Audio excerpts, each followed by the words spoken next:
că n-am mai postat de mult vloguri, dar, cum să zic eu, am rămas în pană de idei. N-am rămas în pană de idei, doar că, nu știu, n-am mai avut chef. Dar mi-a revenit cheful, așa că o să fac iară vloguri. Înainte să trecem la subiectul de azi, o să vă fac un mic anunț. Mâine plec la București, mâine dimineața plec la București cu trenul, mă întorc miercuri. Poate voi posta ceva în București, poate pe la mall sau unde mă voi mai duce. Și sper să iasă ok. Da.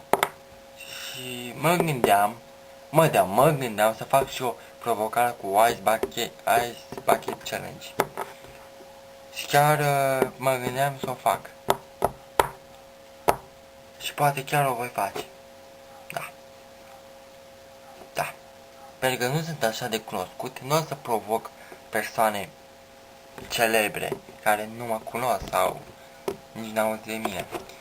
O să provoc, nu știu, prieteni, dușmani, mai ales dușmani. Ok.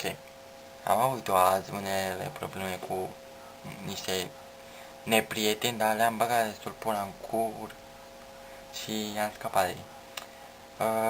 Scuzați-mă pentru exprimare.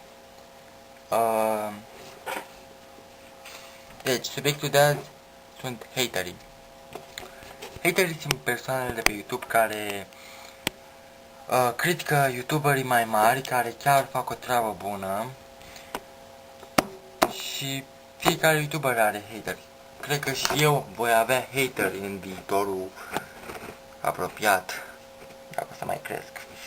Așa.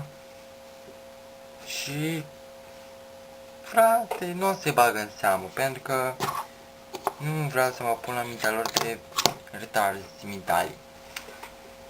Așa că eu zic că haterii sunt hateri, nu prea are logică, dar eu zic asta pentru că ei mi se pare că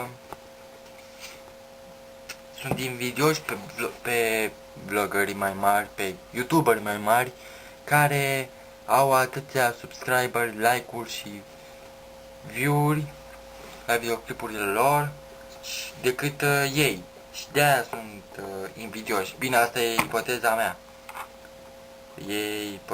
E teoria mea. Și poate fi reală, zic eu. Da, haterii ne enervează, dar noi nu băgăm în seamă. Bine, dacă ești copil prost și bagi în gură, bagi înseamnă haterii. Haterii există și chiar și în viața reală. Adică în viața reală, adică nu pe YouTube, în viața reală, da. Și eu de-aia îmi bag dicul în ei cât de mult pot.